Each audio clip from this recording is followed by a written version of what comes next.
Es TV. Canal 67 presenta una entrevista con veracidad, profesionalismo, carácter y objetividad. Iniciamos con Casos y Soluciones, conducido por Alfredo Villarreal. Un insulto, una agresión, un atentado, esos mismos que han llegado por tu mano a popular. Hoy se sienten personajes del cemento y se olvidan que hace un tiempo fueron crónica fecal.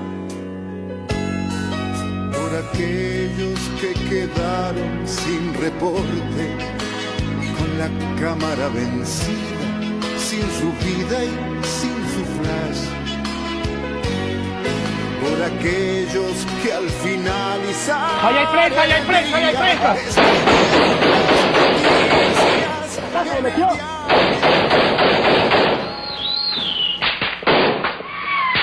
Cuidado, cuidado, cuidado. ¡No te bajas, gata puta! ¡Amate!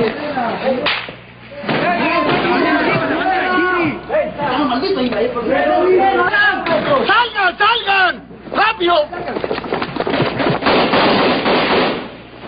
Periodista, reportero, la noticia que hoy espero es tu nombre en titulares de portada. Periodista, reportero, quiero leer tus sentimientos en la página central de tu esperanza.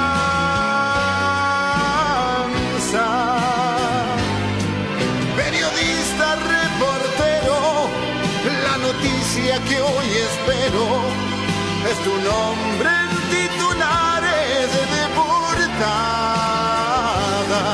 Periodista, reportero, quiero leer tus sentimientos en la página central de tu esperanza.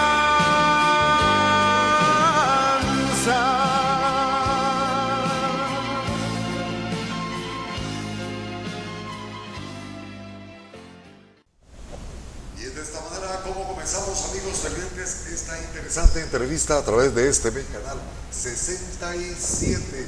Recuerde, estamos en Claro y Tigo 67 y también en nuestras redes sociales. Transmitimos desde Colonia Flor Blanca, San Salvador, El Salvador, para el mundo entero.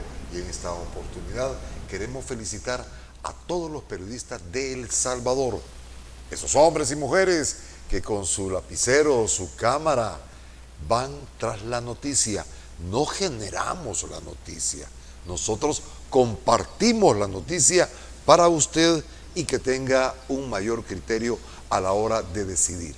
Así es que realmente el periodista no hace la noticia, sino la da a conocer, ¿verdad? Este es un principio que tenemos que tener y sobre todo la imparcialidad.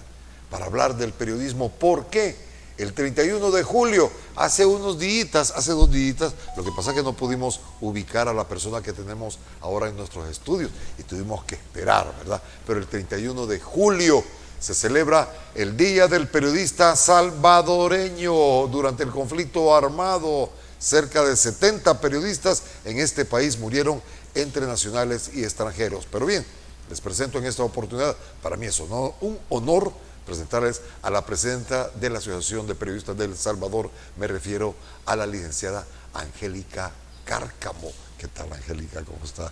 Qué gusto me da volverle a saludar, ¿verdad? Bienvenida. Sí, ya nos habíamos visto hace un ratito y nada, muchas gracias por la entrevista. Un saludo a la audiencia que nos está sintonizando en esta ocasión y pues también aprovechar a felicitar a las y los colegas en su día, el 31 de julio, que por decreto legislativo también se nos es dado y que es un momento para celebrarnos, porque es una labor bastante noble, ¿no? El ejercer el periodismo, porque requiere mucho sacrificio también, mucha convicción, y me parece que es necesario celebrarlo, pero también seguir trabajando en ser mejores profesionales día a día desde la integralidad. Así es. Amigos televidentes, déjenme darles un poquito de información de Angélica Cárcamo. Ya lleva 3 periodos como presidenta de la APES, lo bueno se conserva.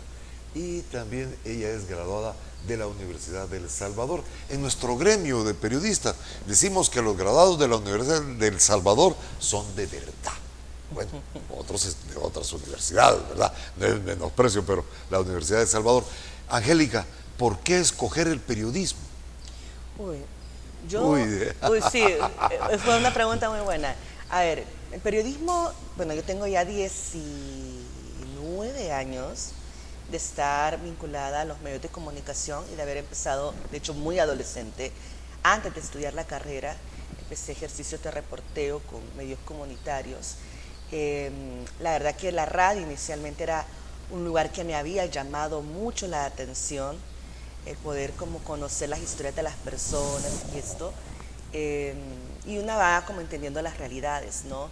Y es cómo saberlas contar, cómo también interpretar la realidad y ayudar a que también la ciudadanía se informe de una mejor forma, y eso me llevó a mí a estudiar la carrera, en el sentido de que me parece que desde el periodismo es una carrera muy similar a la de la medicina, en donde los médicos pues salvan vidas, el periodismo también puede salvar vidas, ¿no? En el sentido que si nosotros y nosotras trabajamos arduamente en informar a la ciudadanía, generamos personas mucho más informadas, que también sean sujetos y sujetas críticas de la realidad del entorno que se coloca.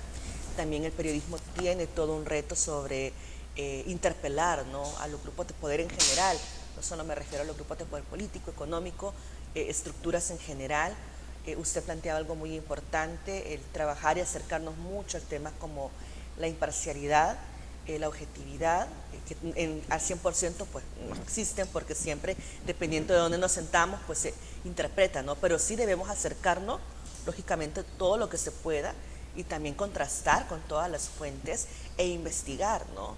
Alguien me decía, es que si no se cumple con las funciones básicas del método periodístico, estás haciendo cualquier otra cosa, menos periodismo. Entonces sí creo que requiere de eso, de mucho compromiso, porque no es fácil a veces brindar información que trastoca los poderes, ¿no? A veces también suelen haber, pues lógicamente, los ataques, que un poco es lo que hemos estado visibilizando desde la Asociación de Periodistas, pero también se pueden dar a conocer temas locales que a veces la gente en la capital no conoce y que pueden ser temas interesantes, ¿no?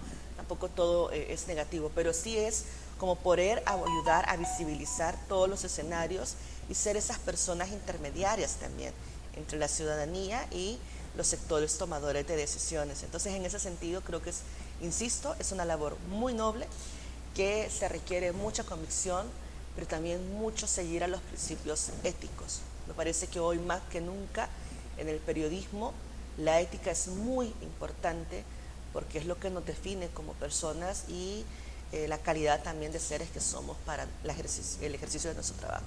De nuestro trabajo, que para muchos es sagrado. ¿Cuántos años tiene en periodismo, Angélica? Pues ya tiene sus siglitos, ¿no?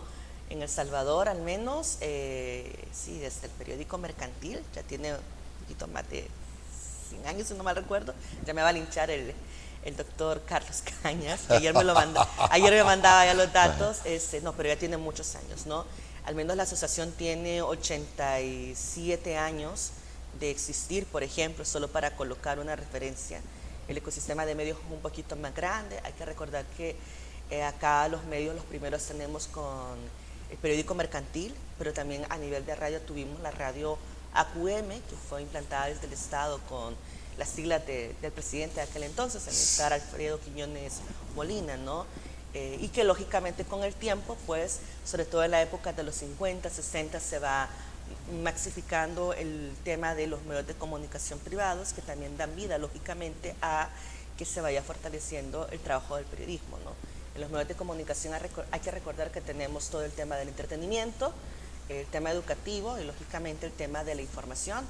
Y el boom más grande del periodismo, en mi opinión, aunque yo no la viví la guerra, pero me parece que la guerra dio todo un empuje con la llegada de periodistas extranjeros a dar cobertura al conflicto armado, a que también muchos también periodistas locales se formaran de lo que también ellos estaban dando, y eso también ayudó a dinamizar mucho el periodismo. Luego también la academia, que ha cumplido su perfil, ellos, ¿no? durante el conflicto armado, los periodistas extranjeros trajeron nuevas metodologías del periodismo en ese tiempo, y conste que en ese tiempo de guerra no había internet ni celulares. No, y no hace mucho, yo les cuento mi historia, o sea, yo tengo 19 años de empezar, allá por una ya se siente 19 años de ser periodista. Sí, Ajá. Pero es que empecé muy adolescente. A ver, pero quiero contar una anécdota, porque también la tecnología ha ido avanzando. Allá por el año 2005, 2006, 2006, por ejemplo, yo recuerdo que todavía hacía coberturas periodísticas con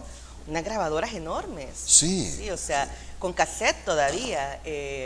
Y los transmisores de radio para escuchar el enlace todavía me daban una radio así tipo cajita, y era, no hay un Walkman, ¿verdad? O un radio pequeñito para andarlo. Entonces, para hacer una transmisión una requería de muchos recursos, ¿no? Y andar como la mochila, una camisa especial para andar todas las indumentarias. Ahora, prácticamente con el periodismo y las nuevas herramientas en la guerra, se conocieron nuevos estilos, pero también hoy en día un aparatito y ya podemos hacer miles de cosas, ¿no? Entonces, creo que a nivel tecnológico hemos ido avanzando súper rápido, pero sí creo que algo que no debemos dejar de lado es que el método, ese siempre tiene que primar sobre los recursos, ¿no? Las tecnologías son como el apoyo, pero para mí el buen periodista primero tiene que tener formación, conciencia crítica de su realidad, porque eso es algo muy básico, manejo del método periodístico y, lógicamente, apoyándose de todas estas herramientas que tenemos digitales, ¿no?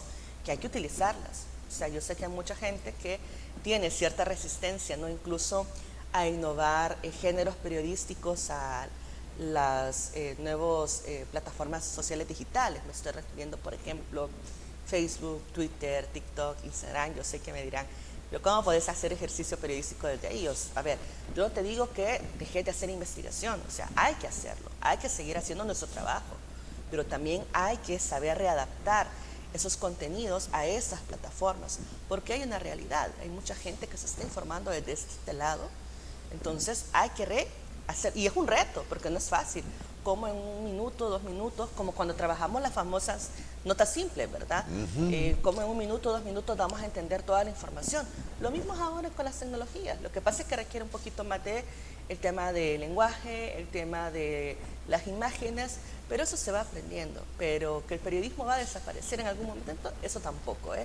Así que creo que, nada, de los tiempos para acá, creo que han habido avances muy significativos, y sobre todo en el desarrollo del periodismo investigativo.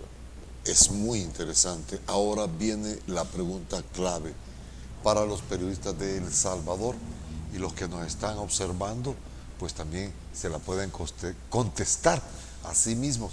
Angélica, ¿realmente un periodista es independiente aquí en El Salvador? ¿No está sumergido a censuras? Yo tengo mi propio criterio, pero quiero escuchar el suyo. ¿Cree usted que realmente hay objetividad? Voy a diferenciar entre la objetividad y la independencia. En el caso de la objetividad periodística, y eso creo que ya es una deuda saldada en el periodismo, la objetividad per se, o sea, al 100%, no existe. Y voy a colocar un ejemplo de por qué digo esto. Yo puedo ver un accidente de tránsito, digamos, acá enfrente. Yo estoy de este lado. A lo mejor yo veo una parte de ese accidente de tránsito, pero Alfredo está del otro lado y a lo mejor él ve otros matices de ese accidente que yo no veo de este lado. Entonces, la realidad está ahí, pero dependerá cómo yo la veo para darla a conocer. ¿Cuál es el reto? Como decía, es acercarnos lo más que se pueda a esa realidad. No siempre será al 100%, porque es subjetiva la interpretación que nosotros y nosotras hacemos como personas humanas. Por eso en el método siempre hablamos de hay que indagar, hay que entrevistar, hay que contrarrestar, Por eso el periodismo investigativo no es algo que se hace de la noche a la mañana, es que requiere, por ejemplo, o sea, meses de trabajo, de investigación, de verificación. Por eso insisto que es un trabajo de mucha delicadeza como tipo médico, porque imagínense que yo acepte una investigación que pueda llegar a poner a alguien en la cárcel y resulta que la persona no era culpable. O sea, no es que yo la meta a la cárcel, ¿no? Pero que mi investigación ayude a que le investiguen y luego lo coloquen a una persona en la cárcel y resulta que no era tan así, ¿no? Todo el proceso que se puede generar. O las famosas redadas que suceden de personas a veces inocentes y a veces no, ¿verdad? Pero redadas que ocurren, que captura la policía y a veces todavía sucede que absolutizan que todas esas personas son delincuentes. Y se ha hecho una investigación, se ha hecho un debido proceso. Entonces hay que saber hacer también el tema de los matices y en eso el tema de la objetividad, reitero, no es al 100%. O sea, pero sí, insisto, hay que acercarse lo más que se pueda. Ese es el gran reto de un buen periodista. Ahora, en el tema de la independencia, me parece que hay retos muy importantes de poder ejercer independencia y hay que definir independencia de qué. Porque eso es, ¿a qué le vamos a hacer independiente? Vamos a ver, hay alguien que dice que el periodismo está sometido al poder económico en todas las latitudes del mundo. Pasa. O sea, hay dos tipos, al menos de mi experiencia, de lo que he visto, hay dos tipos de luchas con las que el periodista se enfrenta, ¿no? Y creo que también es importante diferenciar entre los medios de comunicación y el periodismo, ¿no? Que es muy importante. Ahora, en el caso de el periodismo hace su trabajo y lo tiene que hacer con convicción, con ética y con principios. Ahora, desgraciadamente, no en todos los medios, porque hay que decirlo, pero hay muchos medios que, dependiendo de las coyunturas, sobre todo cuando son a veces estructuras muy vinculadas a gobiernos o muy vinculadas en el sector privado a sectores económicos, hay un tema de querer manejar y controlar la agenda. Eso no es nuevo. Querer someter al periodista. Totalmente, y eso es un reto eterno, no en vano, por eso existen, por ejemplo, las asociaciones de periodistas, no solo en El Salvador, me estoy refiriendo a nivel global. No en vano hay sindicatos de periodistas, no en vano hay gremiales de periodistas, colegios de periodistas. Entonces, hay un montón de estructuras organizativas que, ¿cuál es el foco común? La defensa del libre ejercicio periodístico, que es lo que a veces nosotras pasamos trabajando y luchando por ello, ¿no? Pero sí hay que reconocer que en el caso del ecosistema de medios, siempre suele haber estructuras que van trabajando a intereses. O sea, ¿qué independencia puede tener un medio de comunicación que puede ser tener un grupo de periodistas, pero que, por ejemplo, son propietarios de alguna empresa que está generando contaminación ambiental? ¿Ya? O sea, ¿va a cubrir ese medio la contaminación y lo va a hacer? No lo va a hacer. Ya. Ahora, y en ese sentido también yo hablo de la importancia de la pluralidad de medios. Hablemos a nivel del Estado gubernamental. ¿Qué tanto los medios gubernamentales van a cuestionar a veces a los funcionarios? No lo van a hacer. Entonces, acá es importante tener todo ese tema del equilibrio de la diversidad y la pluralidad de un ecosistema de medios. A nivel internacional, la Organización de Naciones Unidas para la Educación, la Ciencia y la Cultura, la UNESCO, habla que para que existan una buena democracia y una sana democracia con un buen ecosistema de medios, deben existir 3 sectores de la comunicación. Estamos hablando de medios comunitarios, de medios privados y de medios públicos. ¿Qué son los medios de comunicación privados? Son los que conocemos, ¿verdad? Los medios tradicionales, cuyo fin principal es el lucro. No estoy diciendo con esto que no apuesten al entretenimiento, a la información y a la educación, pero que lógicamente hay un interés económico. Yo no estoy en contra del sector de medios privados. Pero eso es correcto, eso no tiene, claro, no tiene falla, ¿verdad? Un medio de comunicación que busque lucro, no, para eso son. ¿Y cómo se van a subsistir? Sí, no son beneficios. Entonces, ahora, ¿cuál es el reto? Que no solo debe haber uno de esos sectores, debe ir acompañado de otros 2 sectores que al menos se reconocen desde la UNESCO. Por ejemplo, tenemos también el sector de medios comunitarios. ¿Cuál es la riqueza de este sector de medios comunitarios? El poder dar a conocer agendas que no necesariamente saldrán en los medios tradicionales. El que también pueden ser agendas más hiperlocales y donde se puedan visibilizar temas más desde un contenido social y en donde también hay un trabajo más dialógico con la ciudadanía, que un poco va cambiando con el ecosistema de medios privados, he de decirlo, ¿no? Porque las necesidades también obligan a cambiar. Pero digamos que lo que se va buscando es el equilibrio del ecosistema de medios y la pluralidad de voces. Y luego tenemos el sistema de medios públicos. Ojo, no medios gubernamentales y no medios de propaganda, que son cosas muy diferentes. ¿En qué consisten los medios públicos? Medios públicos hay a nivel global, como en Estados Unidos, la BOA, tenemos en Alemania la Deutsche Welle, tenemos la Radio Francia, tenemos Televisión Española, televisión TVE, Televisión Española. Así es. Entonces, tenemos un ecosistema que, ¿cuál es la diferencia entre un medio público y un medio gubernamental, un medio de propaganda? El medio público lo que busca es que recibe fondos del Estado, porque hay un financiamiento, pero tiene como obligación garantizar diversidad de contenidos. Aquí tenemos el canal oficial. Tenemos varios, tenemos radio, tenemos televisión, tenemos periódico, ¿no? En caso de... Gubernamental. Sí, Ahí estás hablando, gubernamentales, ahí estás agarrando la parte gubernamental, ¿no? gubernamentales con un poquito a veces de propaganda, hay que decirlo. ¿Verdad? Pero eso, ahí se, Sí. me están diciendo a un corte, nos quedamos ahí. No hay que perder la idea porque vamos analizando muy bien, mi querida licenciada Angélica Cárcamo. Así es que vamos a un corte. Vamos a y un corte. volvemos, amigos televidentes. Estamos hablando con Angélica Cárcamo. Ella es la presidenta de la Asociación de Periodistas de El Salvador, que estuvieron celebrando el 31 de julio, su día. Y qué mejor hablarlo con la que rige este gremio. Así es que ya volvemos, permítanos.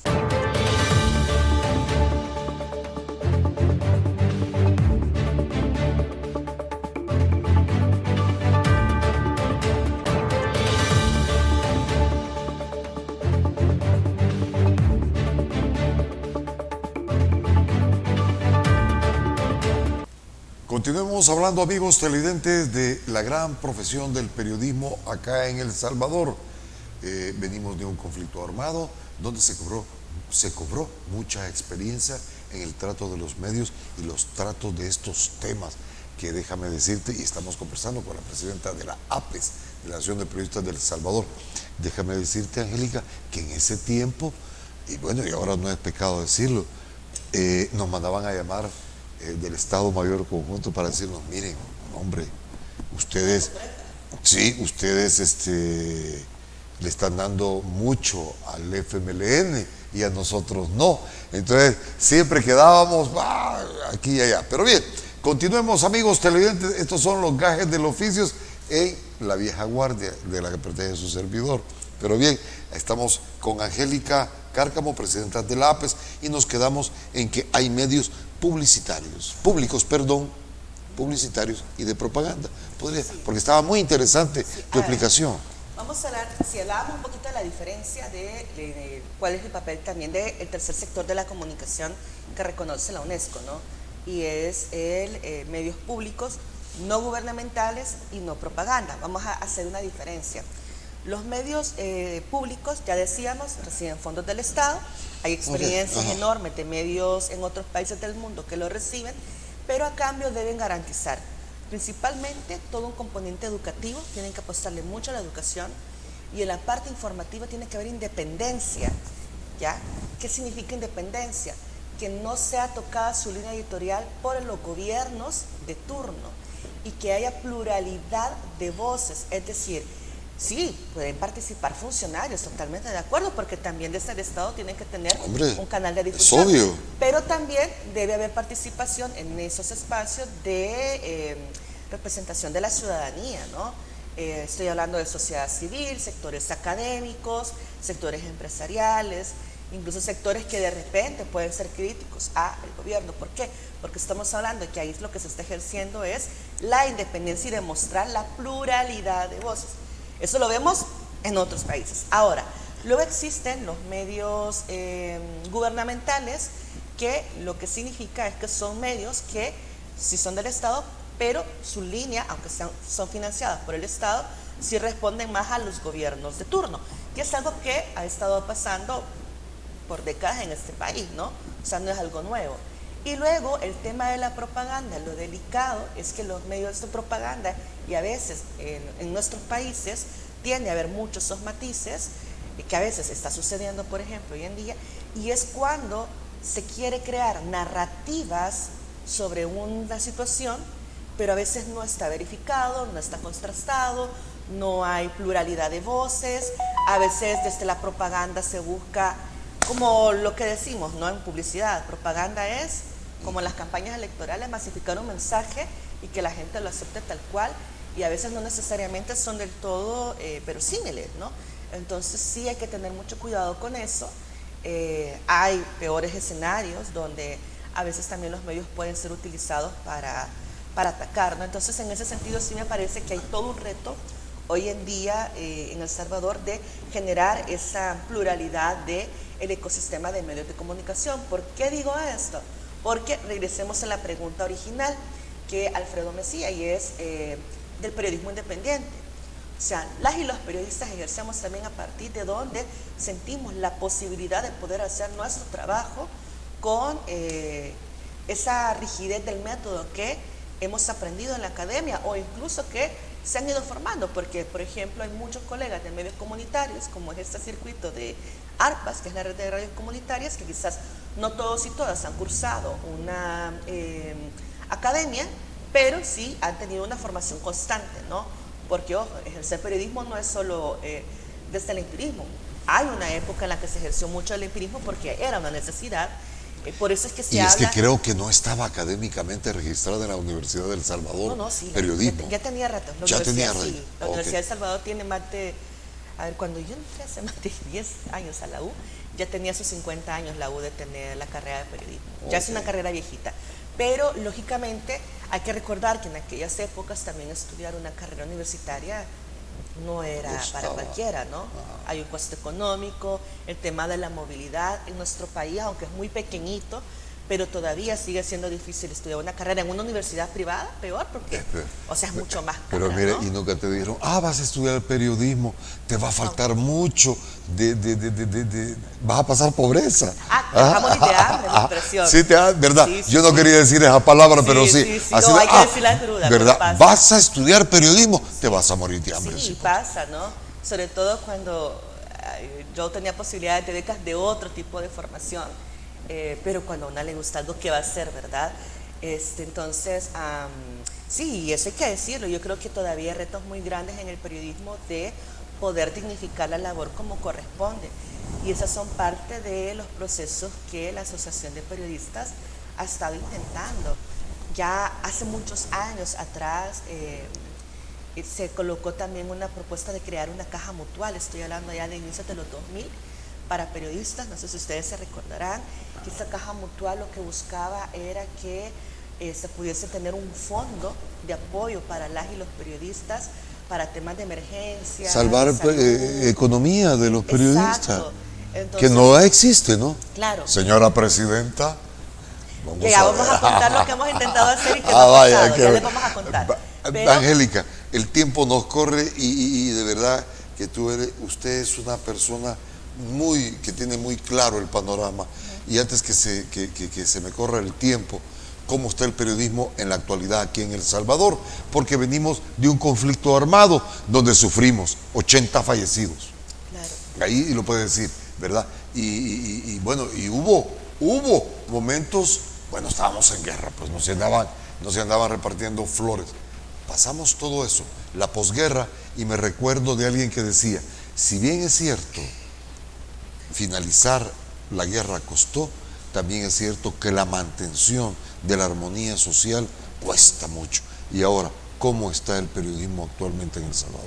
Está a un punto, yo le suelo mencionar crítico, y lo digo con argumentos, porque al menos yo tengo la oportunidad de estar, tengo 19 años de ejercer esta profesión, tengo más de 7 años de estar vinculada con la Asociación de Periodistas, fui parte con otros colegas de ver la creación del Centro de Monitoreo de Agresiones a Periodistas que registra las vulneraciones, ¿no? Casos, ubicación geográfica, género, tipo de agresión. Entonces se ve muy clara la tendencia del 2018 como antes, si bien, porque hay que aclarar, vulneraciones a la prensa, Alfredo, siempre han existido, ¿no? Los más graves, lógicamente, fue la guerra, algo a lo que no deseamos ni queremos regresar, porque eso me parece que nadie debe pedirlo ni desearlo. A veces podremos estar no a favor o en contra de los contextos o las formas de gobierno, pero nunca se debe pedir llegar a escenarios tan complejos como esos, porque dejó tantas vidas, o sea, perdidas, ¿no? Y me parece que no es ahí el camino. Pero digamos que en el caso del centro de monitoreo, los casos que más De hemos APES. registrado, sí, de APES. De APES, Centro de Monitoreo de APES. Sí, los casos tenemos en 2018 agresiones principalmente por crimen organizado. Estamos hablando de pandillas, estamos hablando de la policía y los militares que no han tenido que ser muy amigos siempre de la prensa, sobre todo en el interior del país. Alguna restricción de gobiernos locales, sobre todo de acceso a la información, declaraciones estigmatizantes. Tuvimos un par de registros de alcaldes y también desde el gobierno central con el presidente de ese entonces, que era Sánchez Serén. Sí, así Entonces es. hemos tenido eso, o sea, ha habido registros, ¿no? Mentiríamos si decimos que no, pero digamos que la cifra era de 65 vulneraciones en 2018. Ahora, solo en lo que va del año 2023, llevamos más de 130 casos en contra de periodistas, que es un número bastante alto. Si sumamos una línea de casos registrados en el contexto del régimen de excepción, estamos hablando de hasta el 15 de julio estamos hablando de 222 casos. O sea, son números muy altos. ¿Y cuál es la tendencia de vulneraciones, de dónde se están registrando? Principalmente desde el Estado. Y lo decimos, o sea, no con ¿Estado o gobierno? Estado. Y lo voy a explicar por qué. Ajá, por favor. Estado, empiezo con el Ejecutivo, con la narrativa de estigmatización del presidente. O sea, yo tengo claro que un presidente tiene la potestad de poder opinar y cuestionar, y que la prensa tampoco somos infalibles, o sea, también debemos ser cuestionadas. Pero desde la figura de un presidente que está atacando constantemente con decir los periodistas son aquí y allá y allá y allá, no es el discurso que le da. De hecho, hay un artículo de la Constitución, no lo recuerdo en ese momento, pero en una pausa lo podemos buscar, y se habla acerca del papel de la figura del presidente, que es promover más una narrativa del discurso de paz, pero estigmatizar a la prensa con un megáfono tan importante que tiene, porque hay que decirlo, le gusta o no le gusta a la gente, o sea, la figura actual de la presidencia tiene un nivel de popularidad alto, entonces tiene una gran responsabilidad sobre cómo construyen los imaginarios. Entonces, eso es algo que se viene dando. A eso, y ha estado documentado, y no en vano, la misma Comisión Interamericana de Derechos Humanos emitió medidas cautelares a favor de un colectivo de periodistas, de un medio digital, porque desde el Estado, desde el Ejecutivo principalmente, se estuvo utilizando instituciones como el Ministerio de Hacienda y el Ministerio de Trabajo para estar haciendo, por ejemplo, en Hacienda, inspecciones abusivas del tema financiero de un medio de comunicación, cuando no lo ha hecho igual con otros medios, ¿no? Porque no es que los medios estén en contra de que sean revisados sus temas de finanzas. O sea, creo que cualquier tipo de medio o empresa que opera en un país debe rendir cuentas, ¿no? O sea, no estamos en contra de eso, pero cuando son abusivas y sistemáticas, o sea, eso hay que denunciarlo, ¿no? Y eso es lo que está sucediendo. Y en el caso del Ministerio de Trabajo, en algún momento llegó a hacer lo mismo con otro medio de comunicación. ¿Qué decir? Esta asociación, esta gestión se reunió con el actual ministro de Trabajo incluso para ver el tema de derechos laborales de periodistas, confiando, ¿verdad?, en la buena fe de la administración de reivindicar los derechos del gremio, pero lejos de tomar en cuenta todas las denuncias que tenemos registradas, que la mayoría son de forma privada, porque así lo piden los colegas, en lugar de irse a los medios que correspondía y dialogar, se fue a donde eran otros medios que no tenían registros de agresiones. Entonces es como cómo están utilizando realmente las instituciones del Estado. De ahí vámonos con la policía, la Fuerza Armada y el sistema de seguridad, con el Ministerio de Seguridad y Justicia.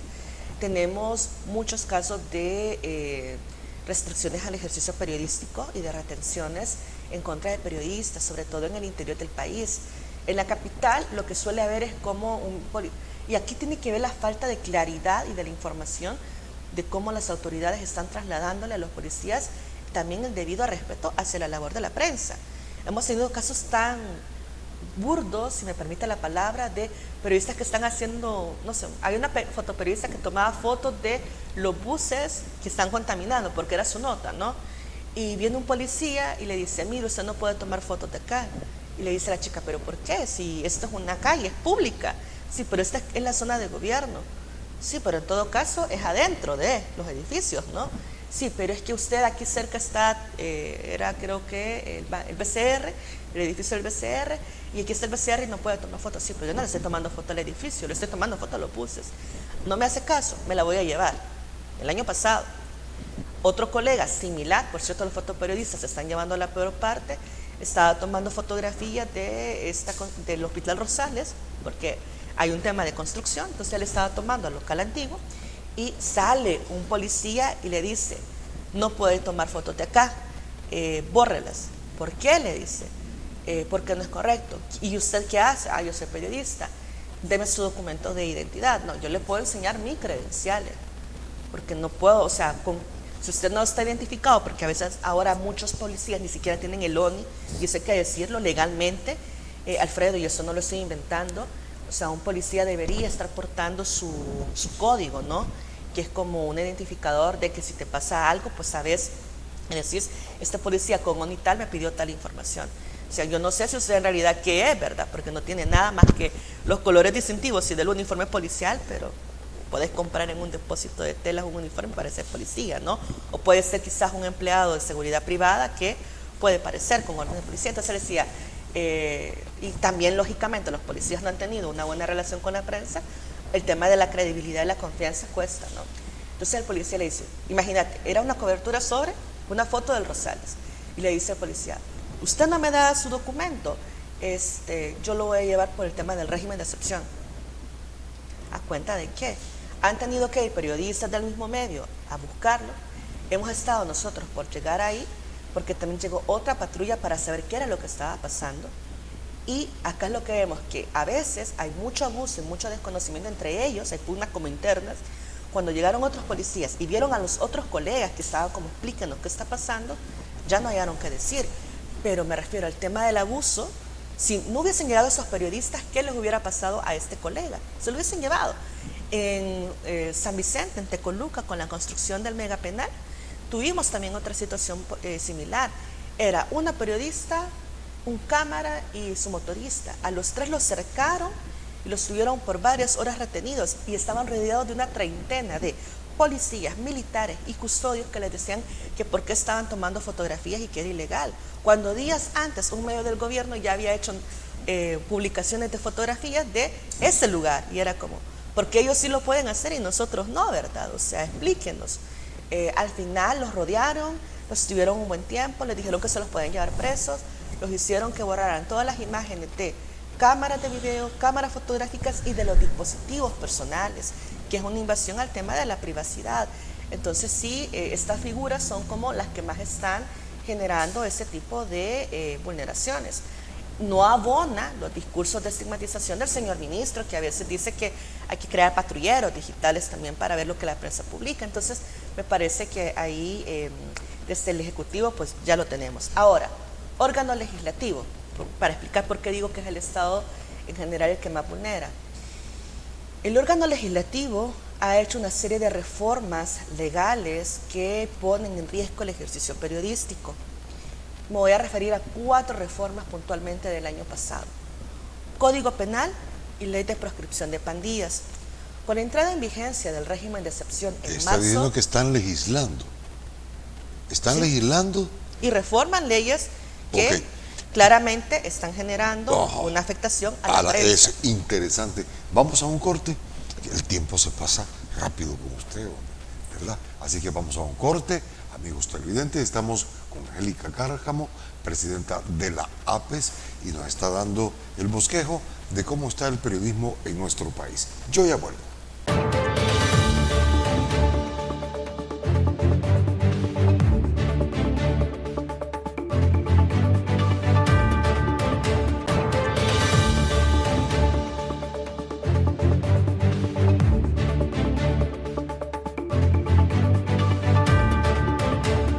Continuemos, amigos televidentes, conversando con Angélica Cárcamo, presidenta por 3 veces de la Asociación de Periodistas de El Salvador. Estamos hablando desde el punto de vista de la Asamblea Legislativa, que es lo que se percibe que han hecho en estos días referente que afecta. Bueno, vamos por orden con la Asamblea. Hablemos de las reformas, que me parece que es lo más grave, más allá de los discursos en las plenarias, o sea, lo que estoy diciendo no me lo invento. Si quien me está escuchando y me está viendo me dice, es que está mintiendo, busque, por favor. Créame que a mí nada me cuesta estar diciendo lo que digo. La Asamblea reformó en abril del año pasado el Código Penal y el Código Penal y la Ley de Proscripción de Pandillas, que de una forma muy ambigua dejan entrever que un periodista podría llegar a tener hasta 15 años de cárcel por publicaciones de temas vinculados a pandillas. La APES tiene un centro de análisis legal. Nosotros tenemos una clínica de primeros auxilios jurídicos y un equipo legal. El año pasado, como muchos periodistas estaban publicando temas sobre el famoso régimen, entonces decíamos, a ver, si hay una publicación, por ejemplo, de un graffiti, o sea, o una cámara, una transmisión de video, se te va un graffiti de una pandilla, ¿podría ser constitutivo de poder implementar estas medidas? Sí, puede ser. Si citas alguna declaración de algún pandillero, eso puede ser constitutivo de que te criminalicen como periodista. Ahora ya sí. no podemos cubrir una conferencia de prensa del pandillero. No, totalmente, 15 años de cárcel. Entonces, claramente. Ahora, pero hay que tener mucho cuidado cómo lo están vendiendo, porque supuestamente esta reforma lo que dicen, o el argumento de ellos es que la prensa hace apología del delito, pero hay que analizar hasta qué punto, porque una cosa es la apología del delito, que es muy delicado esa afirmación, porque es como decir que los periodistas maxifican la imagen de un pandillero. Me parece que eso no ha sucedido. Habrán quizás casos excepcionales donde han habido entrevistas bastante penosas con líderes pandilleriles, donde no ha habido a veces el tratamiento del método, pero eso no debe ser constitutivo de cárcel en todo caso, ¿ya? En todo caso se puede hacer un análisis del impacto de la nota, o sea, las medidas, y esto, a ver, vámonos también, porque estamos hablando que estamos en gobiernos democráticos, ¿verdad? Y que estamos también regidos por los estándares internacionales y las legislaciones que corresponden. O sea, la misma Comisión Interamericana de Derechos Humanos ha advertido cuando se hicieron esas reformas de lo preocupante que era para poder criminalizar esto.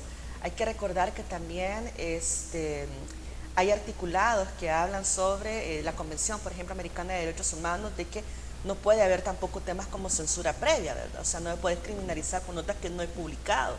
Entonces, a veces sentimos que este tipo de reformas, les solemos llamar reformas mordazas, porque tienen un componente más allá de la criminalización con cárcel, que no creo que lo vayan a hacer, al menos en esta coyuntura, porque estamos en coyuntura ya electoral, ¿no? Y porque mediáticamente no le conviene al Estado o al gobierno tener muchos periodistas presos. Ya hablaremos luego si quieren de casos que sí hemos registrado, pero no les conviene tenerlo porque eso es una muy mala imagen y lo coloca al igual que otros países de la región, pero sí tiene un efecto de amedrentamiento, y eso lo hemos visto. La semana pasada nosotras publicamos un informe sobre la situación de la prensa en el contexto del régimen de excepción. Hicimos todo un análisis de los casos cuantitativos del centro de monitoreo, pero también de entrevistas en grupos focales con periodistas en el interior del país. ¿Qué es lo que nos dijeron los colegas con esas reformas? Uno, que algunos en el peor de los casos prefieren ni siquiera hablar sobre temas de seguridad para evitar tener problemas. O sea, no me meto, ¿no? Eso es censura. O sea, usted me puede decir, no, es autocensura porque ellos solitos lo hacen. No, es censura. Desde el momento que yo me evito tener que hablar de algo porque me puede pasar algo, claramente es una censura. Dos, el tema de mayor abuso de los policías. Hay periodistas, por eso les digo que los periodistas locales se llevan la peor parte, porque es donde a veces no se logra ver lo que están haciendo. Hemos tenido denuncias de colegas jóvenes, periodistas jóvenes, que los policías les dicen, yo sé dónde vivís, yo sé quién es tu familia, ten cuidado de lo que andas publicando. ¿Qué quiere que haga ese joven? Un temor absoluto, ¿no? Sobre todo si en una comunidad. Entonces hay un tema de mucho temor y eso lo estamos viendo. Hay medios de comunicación que han preferido tener una línea de no contraste, ¿sí?, de la información. Cubren monofuente, le llamo yo, cubren solo la versión de un lado, pero no contrarrestan con lo otro, ¿no? O sea, no estoy diciendo que vayan a entrevistar pandilleros, pero por ejemplo también hay sectores de sociedad civil que también cuestionan algunas de las medidas, pero a veces esa otra parte no se da a conocer dónde está el contraste. Entonces tenemos eso. Entonces eso digamos que es con esas dos reformas legales. Las otras dos que se vienen fueron a finales del año pasado. Son la ley de telecomunicaciones y la ley de intervención a las escuchas telefónicas.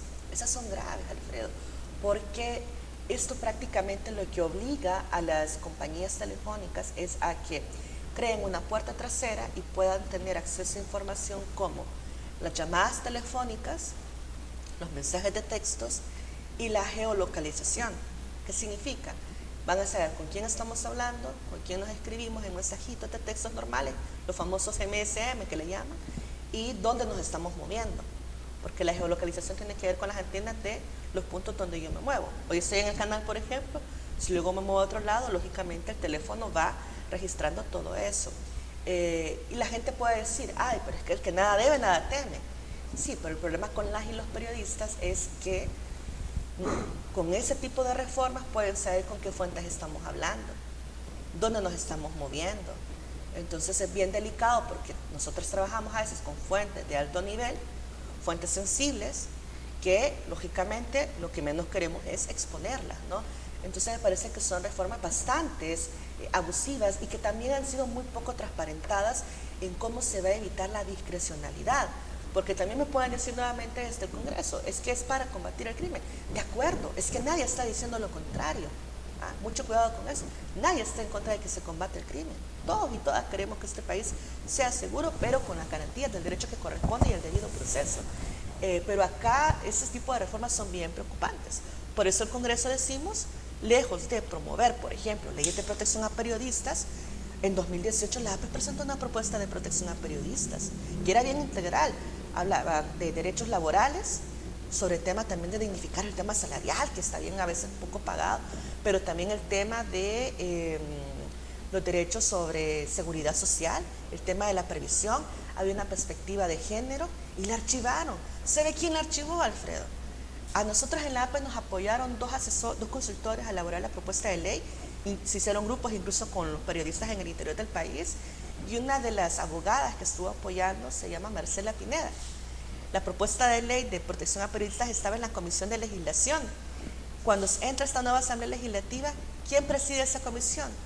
Marcela Pineda, la diputada Marcela Pineda. Y lejos de aprobarla o meterla para que se aprobara, la archivó. Entonces, no entiendo cómo dicen que defienden la libertad de expresión, pero archivan ese tipo de propuestas de ley. ¿Ya? Si no la quieren aprobar tal cual, podrían haber entrado al debate, pero ni siquiera hubo eso. Entonces, lejos de eso, reformaron estas legislaciones que abren estas puertas y que hay llamados de la comunidad internacional que les están advirtiendo legalmente de los daños que se pueda tener, porque esas medidas lo que hacen es, abren la puerta para poder criminalizarnos y lógicamente el efecto que tiene es de tener cuidado con lo que decís, porque pueden haber estas sanciones que son hasta penales, ¿no? Y cierro con el tema de la Fiscalía. Nosotros resentimos mucho el papel de la Fiscalía para saber actuar sobre casos de vulneraciones a la prensa. El año pasado tuvimos Pegasus. Pegasus es un software espía que solo lo vende a estados, la empresa, no se vende al sector privado, no se vende a personas naturales, y fueron más de una veintena de periodistas vulnerados con esto, algunos por más de 2 años incluso. Y es un software que fue afectado para periodistas de medios digitales, hay periodistas de medios escritos, hay periodistas de medios independientes, o sea, que hacen trabajo solitos, entonces, o freelance, si me permite mejorar la palabra. Entonces, o sea, eran varios.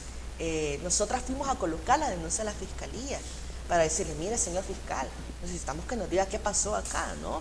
Y a la fecha no hay respuesta. Se lo dijimos. Esta asociación ha participado en 4 ocasiones en audiencias temáticas ante la Comisión Interamericana de Derechos Humanos para colocar en la palestra al Estado salvadoreño por retrocesos vinculados al ejercicio de la libertad de prensa. Entonces, créanme, para quienes me vean, que no es un invento que estamos diciendo que hay retrocesos.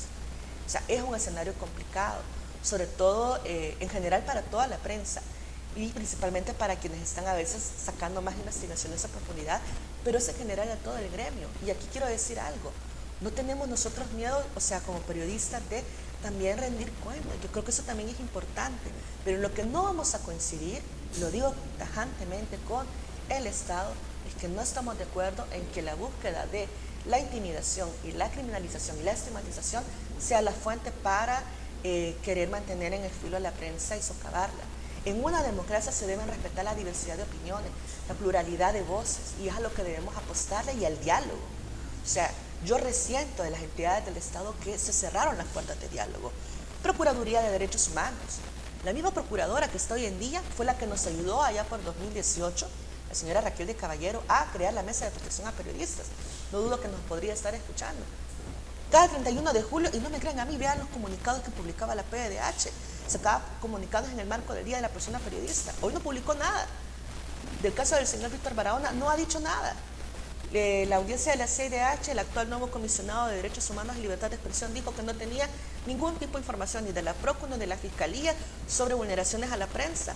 Aunque en enero de este año la API fue a interponer denuncias por intentos de hackeos nuevos. Entonces es como, hay que tener cuidado, ¿no? De parte de la asociación, nosotras estamos con todo el gusto de poder generar el diálogo y buscar en sí mismo la defensa también del derecho a la libertad de expresión, pero no lo podemos hacer si siguen de este otro lado con ese tipo de discursos de estigmatización que no le compete a los funcionarios porque son juez y parte. Juez y parte. Angélica, el tiempo es el peor amigo de estos programas. Interesante su exposición, le agradezco mucho. Y bueno, los periodistas, como le decía anteriormente, en el conflicto armado nos vimos en peores situaciones, realmente, en peores situaciones, y las pudimos solventar. No dudo en que esta nueva generación de periodistas podrá solventar cuanto le venga, porque la verdad se impone y la razón. Totalmente. Y el llamado a eso, a trabajar y nada, también colocar a disposición la asociación para los colegas en general.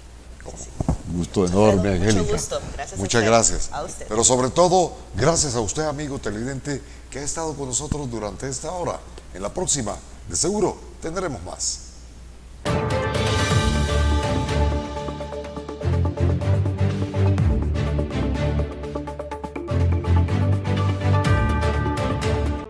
Los conceptos vertidos en el programa anterior son responsabilidad directa de quien los emitió.